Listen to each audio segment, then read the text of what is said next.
కాపు సామాజిక వర్గ అగ్రనేత కాపు ఉద్యమకారుడు ముద్రగడ పద్మనాభం తీవ్ర అనారోగ్యంతో ఆసుపత్రిలో చికిత్స పొందుతున్నారు. గత కొంతకాలంగా అనారోగ్యంతో బాధపడుతున్న ఆయన పరిస్థితి విషమించడంతో కుటుంబ సభ్యులు ఆయన్ను హైదరాబాద్లోని ఓ ప్రైవేట్ ఆసుపత్రికి తరలించారు. ప్రస్తుతం ఆయనకు వెంటిలేటర్పై ఉంచి చికిత్స అందిస్తున్నారు. అయితే ముద్రగడ పద్మనాభం 2024 సార్వత్రిక ఎన్నికలకు ముందు వైసీపీలో చేరారు. పవన్ కళ్యాణ్, చంద్రబాబు నాయుడులపై తీవ్ర విమర్శలు చేయడమే కాకుండా 2024 ఎన్నికల్లో వైసీపీ మళ్లీ గెలవకపోతే తన పేరును ముద్రగడ పద్మనాభరెడ్డిగా మార్చుకుంటానని అప్పట్లో శపథం చేశారు.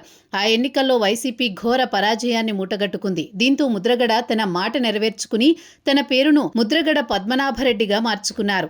2024 ఎన్నికల ఘోర పరాభవం తర్వాత కూడా ఆయన జగన్ వెంటే నిలిచారు. జగన్ కోసం ముద్రగడ తన సొంత సామాజిక వర్గ వ్యతిరేకతను మూటగట్టుకున్నారు.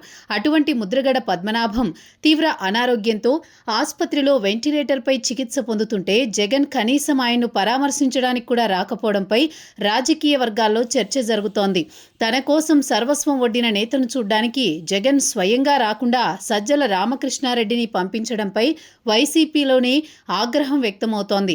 ముద్రగడ పద్మనాభం కుమార్తె క్రాంతి జగన్ తీరుపై తీవ్ర ఆగ్రహం వ్యక్తం చేశారు.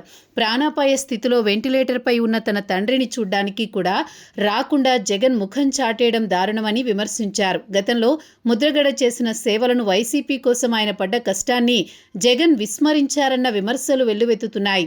నమ్మి వచ్చిన నేతలను జగన్ ఇలానే నట్టేట ముంచుతారంటూ సర్వత్రా విమర్శలు వెల్లువెత్తుతున్నాయి.